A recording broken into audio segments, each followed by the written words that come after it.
Our Advent reading is taken from Revelation chapter 7, verses 9 to 14. After this, I looked, and there before me was a great multitude that no one could count, from every nation, tribe, people, and language, standing before the throne and before the Lamb. They were wearing white robes and were holding palm branches in their hands. And they cried out in a loud voice, "Salvation belongs to our God, who sits on the throne, and to the Lamb." All the angels were standing around the throne and around the elders and 4 living creatures. They fell down on their faces before the throne and worshiped God, saying, "Amen. Praise and glory, and wisdom and thanks, and honor and power and strength be to our God forever and ever. Amen." Then one of the elders asked me, "These in white robes, who are they, and where did they come from?"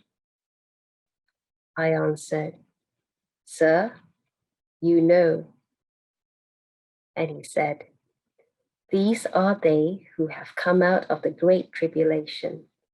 They have washed their robes and made them white in the blood of the Lamb."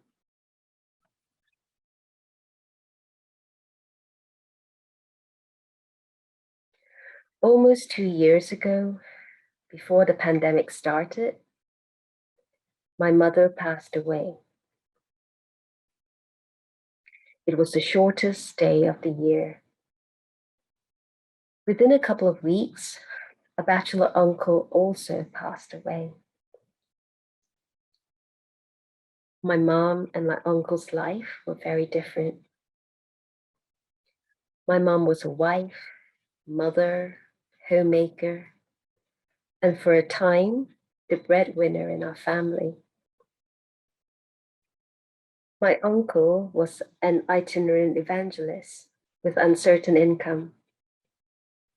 By the world's standards, neither was very successful. But they had something in common. They both loved the Lord, and they chose daily to follow him. I wonder if John was surprised by what he saw before the throne of God and before the Lamb. Instead of the 144,000 fighting men of Israel, those with great valor, seasoned soldiers, what he saw was countless number of people from every nation, tribe, race, and language. The thing they had in common was they all had come out of the great tribulation and had washed their robes and made them white in the blood of the Lamb. They had been redeemed by the Lord, and whatever the individual story and suffering, had chosen to follow him to the very end.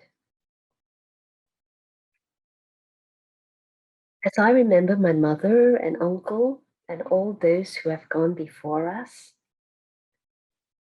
and as I reflect on the multitude in white robes, I give thanks for them. I rejoice that we have been saved by the Lamb.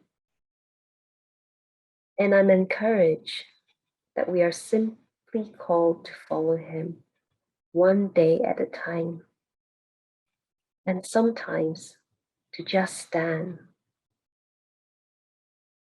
He is our wisdom, our power, and our strength.